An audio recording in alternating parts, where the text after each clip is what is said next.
नमस्कार। About India channel के में आपका मैं फिर से स्वागत करता हूं। जैसा कि हम लोग चर्चा कर चुके हैं कि अबाउट इंडिया चैनल का वास्तविक उद्देश्य भारत की संस्कृति एवं भारत के सांस्कृतिक विशेषताओं से परिचय कराना है। और इसके अंतर्गत हम लोगों ने ताजमहल यानी भारत के स्थापत्य के अंदर ताजमहल की चर्चा की प्रारंभ की थी और उसका एक खंड जो है वह हम लोगों ने देखा है। अब ये दूसरे खंड पर उसी से प्रक्रिया को आगे बढ़ाते हैं हम लोग कि जिसमें यह निर्धारित हो गया था खंड 1 में कि ताजमहल कहाँ बनना है। अब खंड 2 के बारे में हम लोग जो है वह जिक्र करना प्रारंभ करते हैं। तो देखिए, खंड 2 का जो प्रारंभ हम लोग कर रहे हैं तो इसमें हम लोग ताजमहल के दृश्य को देखें कि ये ताजमहल जो है वह है, ये ताजमहल और ताजमहल का ये मेन एंट्रेंस, ये मेन एंट्रेंस, ठीक है। और इधर ही जो है वह ये पश्चिमी दरवाजा है और इधर ही जो है वह पूर्वी दरवाजा है इसका, यह पूर्वी दरवाजा है। और ये जो है, और यहाँ हम लोग यमुना जो है वह देखते हैं, यमुना। तो यमुना जो है वह किधर है, तो ये जो है हमारा जो डायरेक्शन है वह नॉर्थ डायरेक्शन। तो इसको हम लोगों ने लास्ट जो है वह देखा था। अब देखिए, ताजमहल का ये जो मेन एंट्रेंस है, इस मेन एंट्रेंस से ही ताजमहल की भव्यता या ताजमहल का जो आर्किटेक्चर है वह प्रारंभ होता है कि उसमें स्थापत्य में किस प्रकार जो है वह बेहतरीन जो है वह नमूने जो है वह प्रस्तुत किए गए। और इसमें एक जो है वह नमूना था और उसे जो है वह कहा जाता है कि ताजमहल में भ्रम पैदा करना, जिसे इल्यूजन का नाम दिया जाता है, यानी ताजमहल के अंदर इल्यूजन पैदा करना। तो वह भ्रम की स्थिति यानी इल्यूजन पैदा करना। अब ताजमहल में इल्यूजन कैसे पैदा किया गया, आइए देखिए। इसमें हम लोग अगले पिक्चर्स को देखते हैं। तो देखिए, ये आप लोगों में से जो विजिट किया होगा, आप लोगों में से, तो ये प्रवेश द्वार का चित्र और आप लोग जो है वह इससे परिचित होंगे। तो ताजमहल में जब हम प्रवेश करते हैं, ताजमहल में जब हम प्रवेश करते हैं तो एक ही प्रवेश द्वार से कई प्रकार के चित्र जो है वह ताजमहल के जो है वह बनते हैं हमारी आंखों के सामने। अब क्या क्या बनता है, तो देखिए, पहला जो है वह चित्र ये बनता है, इसके बाद चित्र ये बनता है, उसके बाद चित्र ये बनता है, उसके बाद चित्र ये बनता है। अब एक ही स्थान से इस प्रकार के चित्र बनते हैं। इसका मतलब है ताजमहल कभी बड़ा दिखाई देता है, कभी छोटा दिखाई देता है, यह भ्रम की स्थिति पैदा की जाती है। तो वास्तविकता में यहाँ पर यह है कि जब हम एंट्री गेट से जो है दूर होते हैं तो ताजमहल जो है वह हमें बड़ा दिखाई देता है, और जब जो है वह ताजमहल के एंट्री गेट से नज़दीक होते हैं तो ताजमहल छोटा दिखाई देता है। ध्यान से समझिए, ये उल्टी स्थिति है। जैसे नज़दीक जाने पे कोई चीज़ बड़ा दिखाई देता है और दूर जाने पर जो है छोटा दिखाई देता है, लेकिन यहाँ ठीक उल्टी स्थिति है। उल्टी स्थिति क्या है कि दूर जाने पे ताजमहल बड़ा दिखाई देता है और नज़दीक आने पे ताजमहल छोटा दिखाई देता है। तो यह जो है वह हम लोग चित्रों के माध्यम से फिर से जब मैं बताऊं, देखिए, यह जो है ताजमहल की छोटी आकृति है और छोटी आकृति यानी ताजमहल को नज़दीक से देखा जा रहा है, और जब ताजमहल को जो है वह ये दूर से देखा जा रहा है तो जो है वह ताजमहल की आकृति क्या हो गई, बड़ी हो गई। तो ये इल्यूजन पैदा किया गया है, ये ताजमहल के एंट्री गेट से इल्यूजन। ये देखिए, दूर से देखा जा रहा है तो ताजमहल की आकृति उसी एंट्री गेट से बड़ी है, और जब जो है वह ताजमहल को हम जो है नज़दीक से देख रहे हैं तो ताजमहल की आकृति क्या हो गई, छोटी हो गई। तो ये इल्यूजन पैदा किया गया है एंट्री गेट के पास से ही।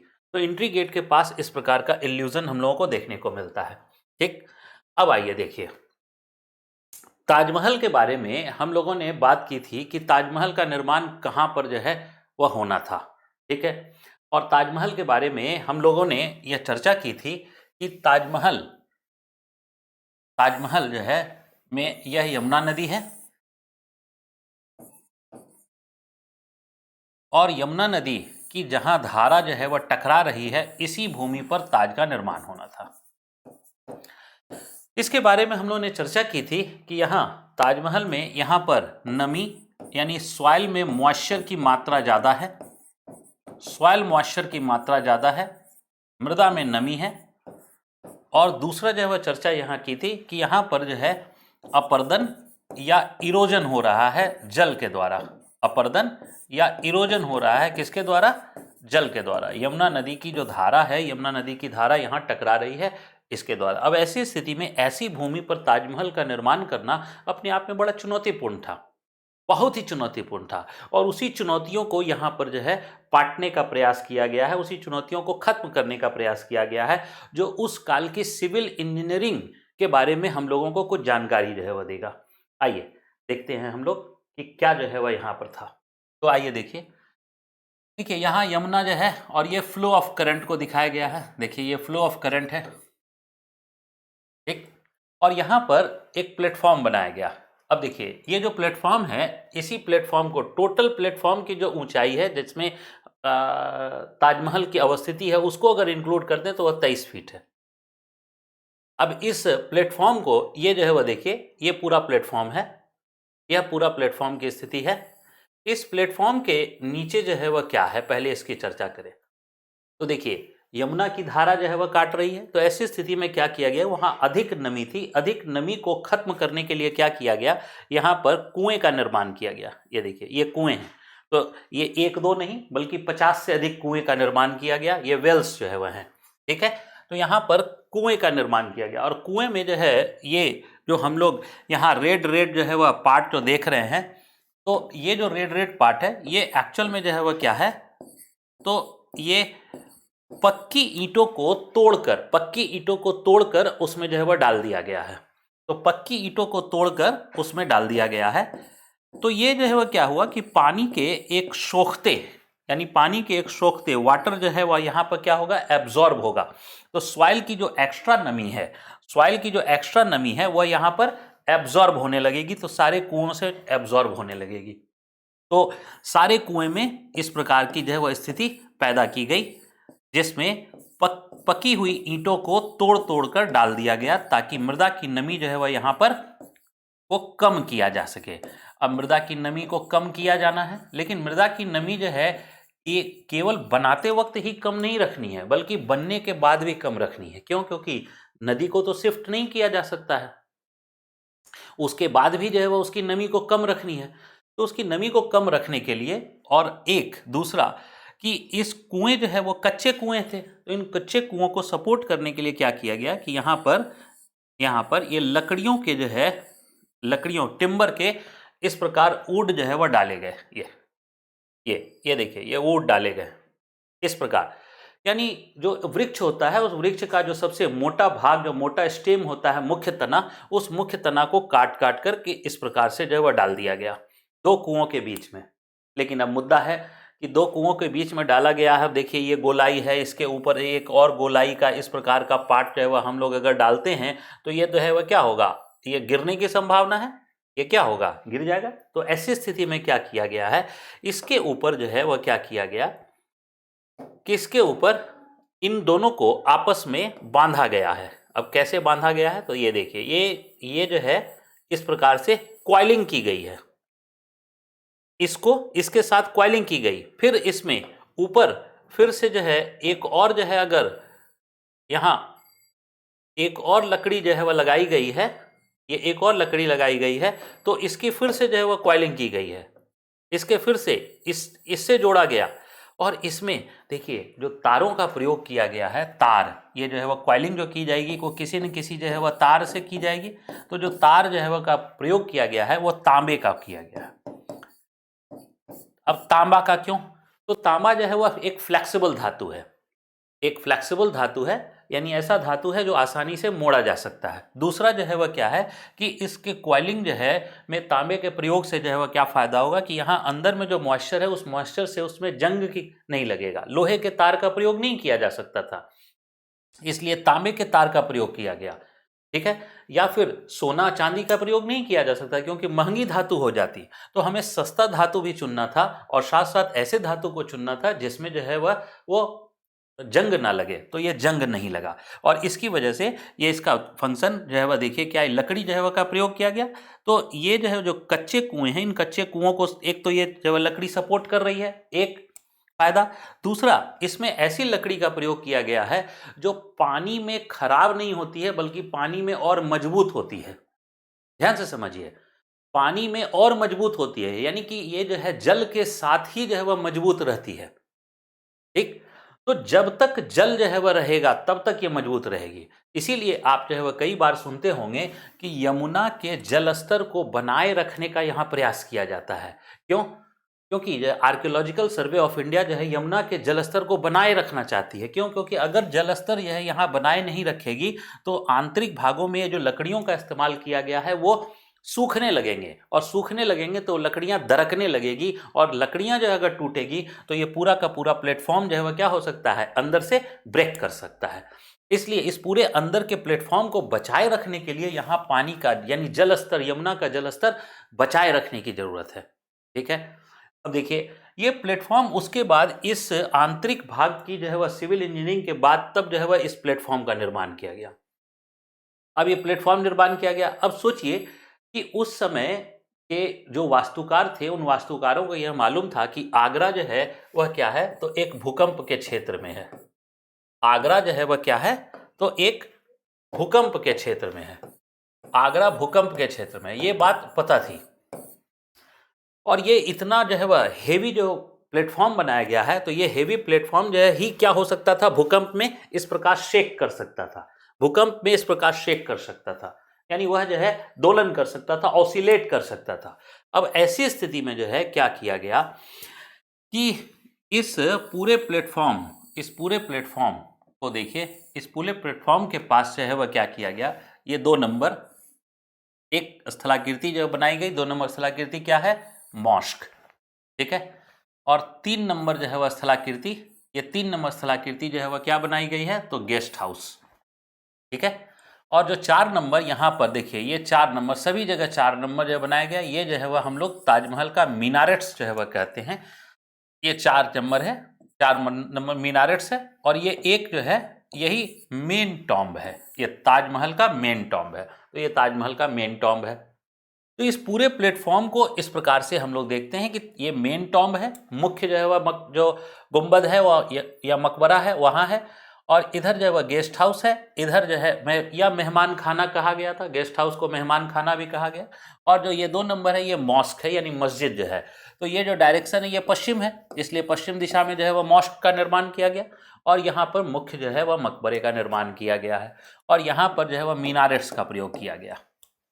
अब गौर करके देखिए कि ये जो प्लेटफॉर्म है, इस प्लेटफॉर्म की स्टेबिलिटी के लिए और अधिक स्टेबिलिटी के लिए क्या किया गया, ये जो हमारा मॉस्क है और जो गेस्ट हाउस है, यह ताजमहल में बनाया जाना नहीं था। वास्तव में ताजमहल में इसको बनाए जाने की कोई योजना नहीं थी। लेकिन जब प्लेटफॉर्म बनाया गया और देखा गया कि यह भूकंप का क्षेत्र है, तो ऐसी स्थिति में भूकंप के क्षेत्र में वह शेक कर सकता है, इसलिए उसके ऊपर और अधिक भार देने के लिए, यानी इसका और अधिक भार देने के लिए, यानी इस प्लेटफॉर्म के ऊपर स्टेबिलिटी के लिए इन दोनों को क्या किया गया है, एक पेपर वेट की तरह यूज किया गया है। यानी जिस प्रकार हम लोग जो है वो पेपर वेट का प्रयोग करते हैं, तो ये पेपर वेट का जो है वह यूज किया गया है। ठीक। और पेपर वेट का जो यूज किया गया है वो एक प्रकार का पेपर वेट है ये दोनों। और पेपर वेट जो है वह किस प्रकार से, अब आप आगे देखिए, ये मुख्य जो है, यही जो है वह मुख्य प्लेटफॉर्म है, और ये जो है वह गौर करके देखिए, ये हमारा जो है एक, और ये दूसरा, ये पश्चिमी हिस्सा ये मस्जिद है, और ये जो है वह हमारा जो है वो गेस्ट हाउस है। ये गेस्ट हाउस मेहमान खाना, और ये जो है वो मॉस्क का प्रयोग किया गया, यहाँ मॉस्क बनाया गया। तो ये पेपर वेट की तरह इस्तेमाल किया गया है। अब आश्चर्यजनक रूप से ये जो है 2 जो पेपर वेट का प्रयोग किया गया है, आश्चर्यजनक रूप से देखिएगा क्या कि दोनों की संरचना एक है, और साथ ही साथ दोनों का जो टोटल मास है ना, टोटल मास जिसे हम भार कहें, ये भार भी दोनों का एक ही है। अब आप सोचिए, ये पूरे के पूरे जो है इसका और इसका, ये लगभग जो है वो 50-60 फीट जो है वो ऊंची इमारत है, और इस 50-60 फीट ऊंची इमारत का टोटल का वेट जो है वह एक है, उसमें 10 केजी का भी अंतर नहीं है। अब क्यों ऐसा है, ऐसा क्यों? क्योंकि देखिए जिधर भी अगर वेट जो है वह ज़्यादा हो जाता, अगर मान लीजिए इधर वेट ज़्यादा हो जाता तो भार इधर काम करने लगता, इधर अगर वेट ज़्यादा होता तो भार इधर काम करने लगता। जबकि इन दोनों इमारतों का वास्तविक उद्देश्य क्या था? इस प्लेटफॉर्म को बैलेंस रखना, इसलिए दोनों का जो है वह वेट एक रखा गया। तो दोनों का वेट एक रखने के लिए क्या किया गया? तो यहाँ पर मान लीजिए कि दो जो है वह इक्वल साइज के और इक्वल मास के पत्थर का को बनाया जाता था जो इसमें इस्तेमाल होना है। एक को जो है वह यहाँ ले जाया जाता था और एक को यहाँ, यानी दो इक्वल साइज और इक्वल मास का पत्थर तैयार किया गया। एक को ढो के यहाँ ले जाया गया, एक को ढो के यहाँ ले जाया गया, और यहाँ पे वो कारीगर उसको लगा दिया और यहाँ पे कारीगर उसको लगा दिया। यानी एक स्रोत एक ही है, एक ही स्रोत से दोनों जगह पर पत्थर ले जाए जा रहे थे और दोनों को जो है वह इक्वल वेट के रूप में जो है वह स्थापित करने का प्रयास किया जा रहा था, दोनों को इक्वल जो है रखा जा रहा था। ऐसी स्थिति में वो प्लेटफॉर्म जो है वह क्या हुआ, दोनों तरफ से बिल्कुल स्टेबल हो गया, दोनों तरफ से स्टेबल हो गया। यानी भूकंप की जानकारी होने के बाद उसके संदर्भ में वहां सिविल इंजीनियरिंग का प्रयोग करके इसको जो है वह इस प्लेटफॉर्म को स्टेबल करने का प्रयास किया गया। अब देखिए आगे हम लोग चलते हैं। ये मस्जिद है। तो मस्जिद की जो आप देख रहे हैं इमारत, आप देखिए कि एक ह्यूमन हाइट जो है वह ये है कॉमन। तो ये मैं बता रहा हूं कि इतनी बड़ी इमारत बनाई गई, और इतनी बड़ी इमारत को बनाए जाने में वेट एक रखना ये अपने आप में आश्चर्यजनक जो है वह बात है। तो वंडर्स ऑफ वंडर्स में क्यों आता है? इसके बहुत सारे कारण हैं, एक ही कारण नहीं है कि यह संगमरमर से बन गया, बल्कि बहुत सारे कारण हैं। ठीक, तो ये जो है वह इस इतनी ऊंची इमारत को जो है वह बनाकर और दोनों तरफ समान इमारत को बनाकर दोनों तरफ जो है वह एक ही मास को रखा जाना, यह अपने आप में बहुत बड़ी घटना थी। अब ये मॉस्क देखा गया, तो मॉस्क के अंदर जो है वह, मॉस्क के अंदर आप गौर करके देखिएगा कि मॉस्क के अंदर की ये जो है वह संरचना है, और मॉस्क के अंदर की संरचनाओं में आप कुछ बातें जो है वह हमें समझ में आनी चाहिए। देखिएगा कि यहाँ पर आप देखिए कि फूल पत्तियों का प्रयोग किया गया है मॉस्क के अंदर। ठीक है, मॉस्क के अंदर फूल पत्तियों का प्रयोग किया गया, यहां पर भी फूल पत्तियों का प्रयोग किया गया। आप मॉस्क के अंदर विजिट कीजिए, इसके जो है वह इन सभी जगह फूल पत्तियों का प्रयोग किया गया है। जबकि इस्लाम के अगर जो है वह को अगर हम ध्यान में रखकर देखें तो फूल पत्तियों का प्रयोग वर्जित है, साज सज्जा के लिए फूल पत्तियों का प्रयोग वर्जित है। लेकिन उसके बावजूद भी इस जो है मस्जिद के अंदर फूल पत्तियों का प्रयोग किया गया है। और ये कोई बाद की संरचना नहीं है, ऐसा नहीं कि बाद में पेस्टिंग कर दी गई है, बल्कि उसी काल की संरचना है। इससे हम लोग जो बात कहते हैं कि ताजमहल जो है, ताजमहल वो ताजमहल नहीं बनता जब तक कि इसमें जो है हम इंडो इस्लामिक जो कल्चर है इन दोनों को शामिल नहीं करते। इंडो इस्लामिक कल्चर दोनों को शामिल नहीं करते। यहाँ इंडो कल्चर का जो तात्पर्य है वो पूर्व प्राचीन काल की भारतीय संस्कृति से जो है वह है, और इस्लामिक कल्चर का तात्पर्य जो मध्यकाल में जो है वह इस्लाम के आने के बाद जो कल्चर आया उससे है। तो इसका मतलब है कि यहाँ इंडो इस्लामिक कल्चर के कारण ही दरअसल ये ताजमहल जो है वो और ज़्यादा भव्यता ले पाया। हम लोग इसके बारे में, इंडो इस्लामिक कल्चर के बारे में थोड़ा और जो है वह आगे चर्चा करेंगे, जो है तीसरे एपिसोड जब इसका बनाएंगे हम लोग तो उसमें जो है वह चर्चा करेंगे। यानी पूरा जो है ताजमहल के बारे में हम लोग 3 एपिसोड में जो है वह पढ़ने जा रहे हैं, तो या समझने जा रहे हैं। तो ताजमहल के 3 एपिसोड को जो समझने जा रहे हैं उसमें जो है वह हम लोग ये तीसरे जो है एपिसोड में इसकी चर्चा जो है थोड़ी सी वृहद रूप में करेंगे। लेकिन मैंने आपको यहाँ पर ये दिखाया, और यहाँ पर ये देखिए ये जो है वह जो आर्क शेप है ना, ये आर्क शेप, तो आर्क शेप जो है वह ये कहाँ से आया है? ये इस्लामिक कल्चर है, ये इस्लामिक कल्चर है आर्क शेप। तो आर्क शेप जो है वह भारत में भी आर्क शेप पहले बनाए जाते थे, लेकिन भारत में जो है वह क्या है कि ज्यामितिक ढंग से बिल्कुल ट्रू आर्क नहीं होता था। यानी आर्क शेप तो होते थे, लेकिन जो है वह ट्रू आर्क यानी कि जिसको हम लोग ज्यामितिक ढंग से जो है वह कहें साइंटिफिक वे में, वो नहीं था। और इस्लामिक कल्चर आने के बाद हम लोग ट्रू आर्क शेप जो है वह लाना शुरू किए, जिसमें जो है वह ज्यामिति का भी ध्यान रखा गया है कि दोनों तरफ जो है वह ये जो संरचना है वह एक जैसी जो है वह दिखती है। ज्योमेट्रिकली जो है वह ये बिल्कुल एक्यूरेट है। तो ज्योमेट्रिकल जो एक्यूरेसी आती है वो इस्लामिक कल्चर से जो है वह आती है। इसके अलावा इस्लामिक कल्चर की साज सज्जा भी की गई है। यहाँ पर ये देखिए इसके अंदर जो साज सज्जा है ये दरअसल जो है ये भी जो है वह ज्योमेट्रिकल है या ज्यामितिक है। क्यों? क्योंकि ज्यामितिक संरचना को जो है वो स्वीकार किया गया था। इस्लाम के अंदर साज सज्जा के लिए ज्यामितिक संरचनाओं को स्वीकार किया गया था। ज्योमेट्रिकल जो है जो साज सज्जा थी उसको स्वीकार किया गया था। लेकिन यहाँ फूल पत्तियों का प्रयोग यह इंडो कल्चर का जो है पार्ट है। ठीक, इसके बाद जो है वह देखिए उसकी छतों को अगर देखें हम, जो है अगर उसी मॉस्क के छतों को देखें तो इस मॉस्क की छत पर जो है वह ये हम लोग देखते हैं तो यहाँ पेंटिंग का प्रयोग किया गया है। यह पेंटिंग भी जो है वह किसका पार्ट है? तो यह इंडो कल्चर का पार्ट है। यह पेंटिंग यानी उस मॉस्क के अंदर जो है वह पेंटिंग है और उस पेंटिंग में जो है वह हम लोग बात करते हैं कि वहां भी इंडो कल्चर का को शामिल किया गया है।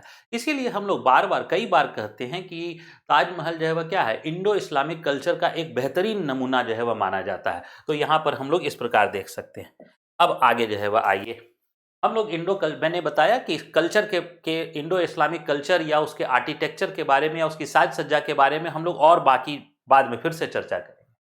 अब देखिए ताजमहल जो है वो मैंने बताया कि ताजमहल जो है वो आगरा में बना और आगरा जो है वो भूकंप के क्षेत्र में था। आगरा जो है वो भूकंप के क्षेत्र में था।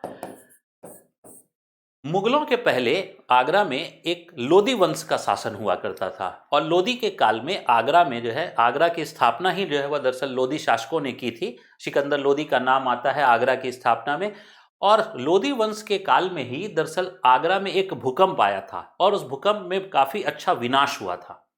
ठीक है, इसलिए यहाँ पे भी ये भूकंप के क्षेत्र में था। यह बात जो है ताजमहल के निर्माण के पहले ही जानकारी थी, इसलिए उसका ध्यान रखा गया कि भूकंप से यह टूटे नहीं इमारत। तो उसमें मैंने बताया था कि प्लेटफॉर्म को हेवी किया गया। एक दूसरी बात और भी कि मिनारेट्स जो बनाए गए, तो ये जो 4 मिनारेट्स बनाए गए हैं, अब इस 4 मिनारेट्स को गौर करके देखिए। ये चारों मिनारेट्स का जो एंगल ऑफ इंक्लाइनेशन है ना वो बाहर की ओर है। चारों मीनारों का जो एंगल ऑफ इंक्लाइनेशन है यानी झुकाव जो है वो बाहर की ओर रखा गया है। तो ये इंक्लाइनेशन बाहर की ओर रखा गया, झुकाव है वो बाहर की ओर रखा गया। अब ये झुकाव बाहर की ओर क्यों रखा गया है? ध्यान से समझिए कि यह भूकंप क्षेत्र है और भूकंप में अगर यह जो है यह इंक्लाइनेशन झुकाव जो है बाहर की ओर है तो अगर टूटेगा तो यह मुख्य इमारत पर यह नहीं गिरेगा, किसी भी स्थिति में नहीं गिरेगा। भूकंप के बाद अगर ये जो है वह ये चारों में से कोई एक भी गिर जाए तो यह मुख्य इमारत पर नहीं गिरेगा, यानी मुख्य इमारत को डैमेज नहीं होगा। आप जब भी जो है अब ताजमहल गौर जब जाइएगा विजिट करने तो वहां गौर से जरूर देखिएगा ये सारे के चारों जो है जो मिनारेट्स हैं वो बाहर की ओर इंक्लाइंड है, बाहर की ओर झुके हुए हैं और उस वह सिर्फ और सिर्फ इसके कारण तो भूकंप के कारण। ठीक है, अब देखिए ताजमहल के आर्किटेक्चर को ये अब सोचिए कि इतनी बड़ी जो है वह ये है और ये इस झुका हुआ किधर है? तो बाहर की ओर। ठीक है, ये बाहर की ओर, ये मीनार जो है वह पूरी की पूरी जो है बाहर की ओर झुकी हुई है। ठीक, अब ताजमहल के अंदर जो है एक अगला आश्चर्य जो है वह देखने को मिलता है, उसका मेन डोम। ये जो है ये डोम है, जो मेन टॉम्ब के ऊपर जो मुख्य गुंबद है उसी को हम लोग जो है वह दिखा रहे हैं। ये अब ये जो मेन डोम है इस डोम को जो है आप गौर करके देखिए। एक तो इसमें लोटस के पेटल्स का प्रयोग किया गया है, यानी लोटस के जो है वह जो पत्तियां हैं कमल के पत्तियों का प्रयोग किया गया। तो यह भी जो है वह किसका कल्चर है? Indo culture. यह भी इंडो कल्चर का उदाहरण जो है वह हम लोग मानते हैं। ठीक, और उसके बाद जो है आप गौर करके देखिए इसमें ये जो शेप कहा जाता है ये ओनियन शेप डोम कहलाता है। ओनियन शेप डोम कहलाता है। ठीक है, यानी प्याज की आकृति, ओनियन शेप डोम कहलाता है। ठीक है, अब देखिए ये ओनियन शेप डोम है। अब इस ओनियन शेप डोम को आप जो है वह गौर करके देखिए, जो है ये प्याज की आकृति का जो है वह कहलाता है। इस डोम में एक त्रुटि भी जो है वह देखने को मिलती है। अब क्या त्रुटि देखने को मिलती है आप गौर करके देखिए। यहाँ इसमें ये देखिए ये इंगित कर रहा है इसके लेफ्ट को यानी कि बायां को, और ये जो है वह कर रहा है इसके दायां भाग को। ये बायां भाग को, ये दायां भाग को। अब गौर करके देखिए ये बायां भाग को जो है वह गोल से दिखाया गया है और दाहिने भाग को जो है वो वर्गाकार से दिखाया गया है। यानी बायां भाग जो है वह अधिक उभरा हुआ है, दायां भाग जो है वह थोड़ा सा कम है। यानी ये गुंबद जो है, अब देखिए दोनों तरफ गुंबद हमें समान दिखाई दे रहा है, बट एक्चुअल में ये समान है नहीं, ये समान है नहीं, बल्कि इसमें हम लोग त्रुटि देख रहे हैं। और त्रुटि जो है वह क्या है, तो बायां भाग जो है वह अधिक उभरा हुआ है और दायां भाग जो है थोड़ा कम उभरा हुआ है। ये जो है वह उस डोम की त्रुटि है। ठीक, अब इतना बड़ा डोम जो है, इतना बड़ा डोम का स्ट्रक्चर कैसे बना, ये अपने आप में आश्चर्य की बात है कि इतना बड़ा डोम का स्ट्रक्चर कैसे बना। क्यों? क्योंकि इसके बारे में अगर थोड़ा सा और जो है वो हम लोग जानने का प्रयास करें तो आप गौर करके देखिए, इस डोम का जो बेस है वो 87 फीट है, 87 फीट। तो ये बहुत बड़ा जो है वह डोम का बेस जो है वह 87 फीट, और इसकी जो टोटल हाइट है वह जो है 77 फीट, 77 फीट जो है वह इसकी हाइट है, 77 फीट। और इसके ऊपर ये जो फीनियल है, ये फीनियल जो है वह 30 फीट का है, और इस 30 फीट का वजन जो है वो 5 टन है। आज वह ब्रॉन्ज में है, इसके बारे में भी हम लोग चर्चा करेंगे। आज यह ब्रॉन्ज में है, लेकिन आप जो है वह देखिए कि ये पूरा का पूरा स्ट्रक्चर जो है वो 77 प्लस 30 यानी कि जो है लगभग जो है 107 फीट ऊंचा है और 87 फीट जो है वह चौड़ा है।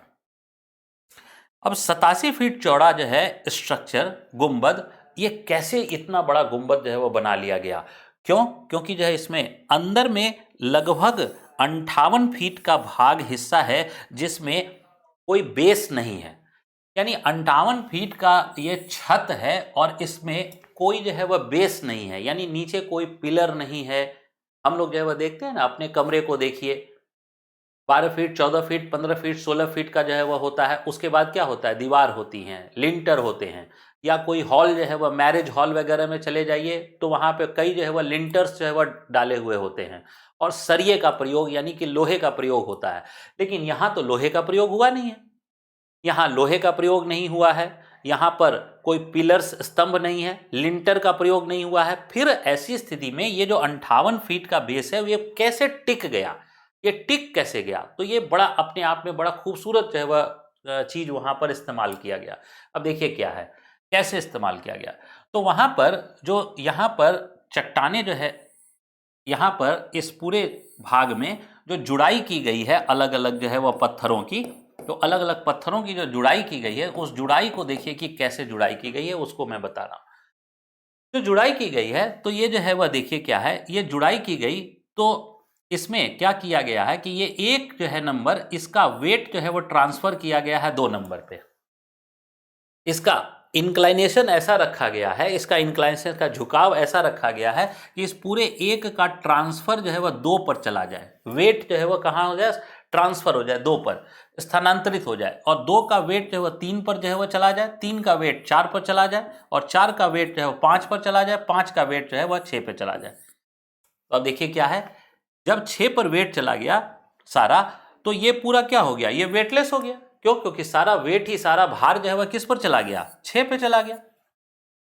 तो सारा ये वेटलेस हो गया। इस पूरे छत को क्या किया गया है, वेटलेस बना दिया गया, भार विहीन बना दिया गया। और जब भार विहीन बना दिया जाएगा तो वो टिक जाएगा।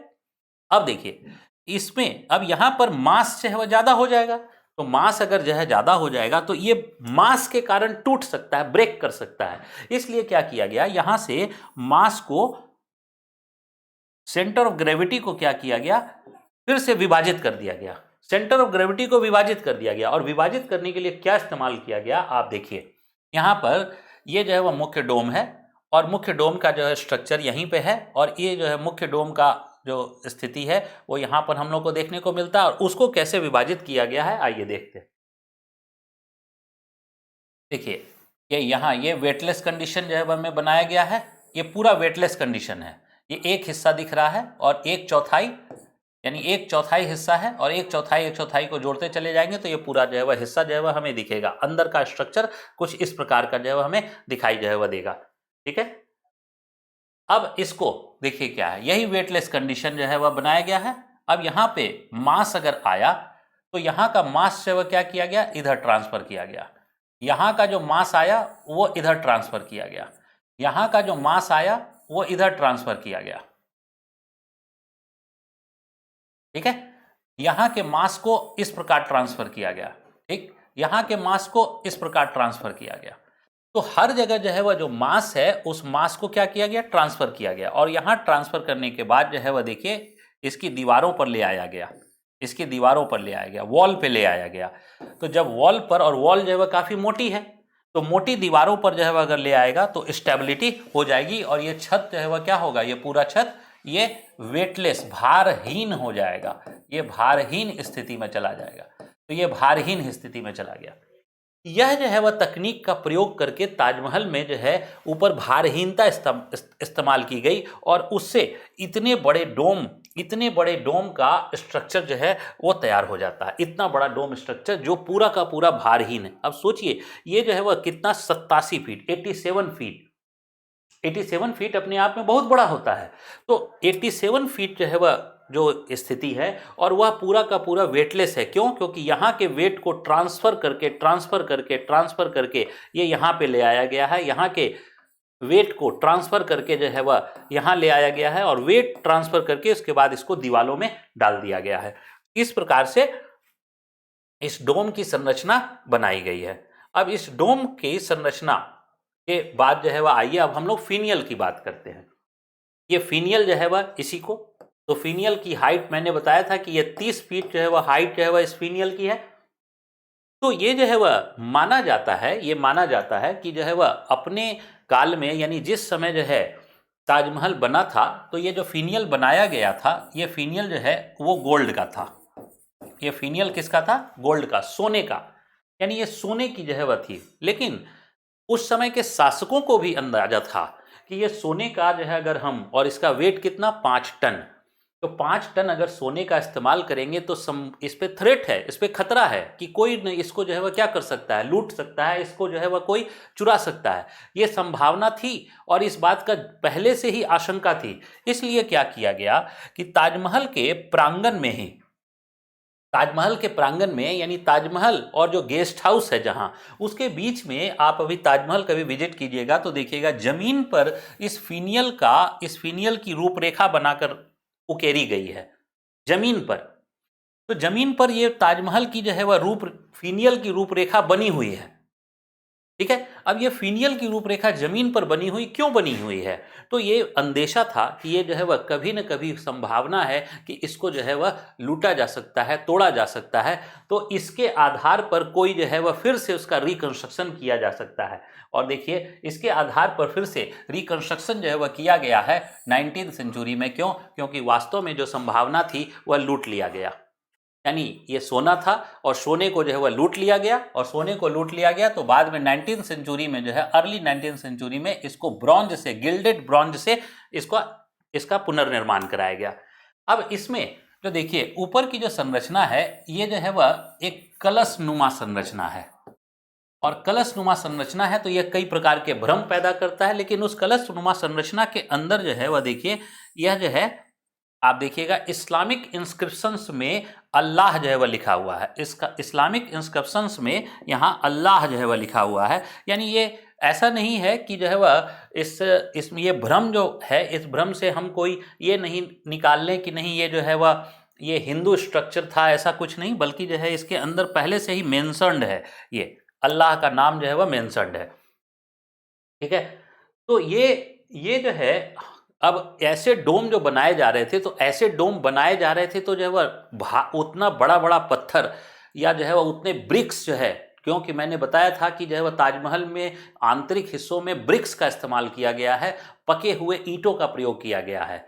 तो पके हुए ईंटों का जो प्रयोग किया गया था तो वहाँ ब्रिक्स को ऊपर पहुँचाना, पत्थरों को ऊपर पहुँचाना, ऊपर से संगमरमर को पेस्ट करना, तो कैसे किया जाता था। तो जो है वह देखिए ये एक मेथडोलॉजी मैंने जो है वह बताने का प्रयास किया है कि यहाँ पुली लगा दी जाती थी और पुली के माध्यम से ये भार वाले जो है जो पत्थर थे इसको बांध दिया जाता था, और इसको जो है एक हाथी जो है वह उसको आगे की ओर खींचता था। तो जब हाथी आगे की ओर खींचता था तो ये क्या होता था, अपलिफ्ट हो जाता था, और ये अपलिफ्ट हो जाता था और ऊपर में जो है वह ये पहुंच जाता था। तो इस प्रकार ऊपर पहुंचाने का प्रयास किया गया, और इस प्रकार से जो है हम लोग देखते हैं कि ये पूरा का पूरा जो डोम का स्ट्रक्चर है, पूरा ताजमहल का स्ट्रक्चर है वह बनाया गया, ठीक है। तो अब जो है वह हम लोग अगले सीरीज में हम लोग इसके अब जो है वह आर्किटेक्चर के अंदर जो है जो कलाकृति है उसके बारे में चर्चा करेंगे, जिसमें आप देखिए कि ताजमहल के अंदर जो है वह मैं बता रहा हूं कि इंडो कल्चर यानी फूल पत्तियों का जो प्रयोग किया गया है, यहां से हम लोग जो है तीसरे खंड में जो है वह इसका शुरुआत करेंगे। तब तक के लिए नमस्कार, थैंक यू, धन्यवाद।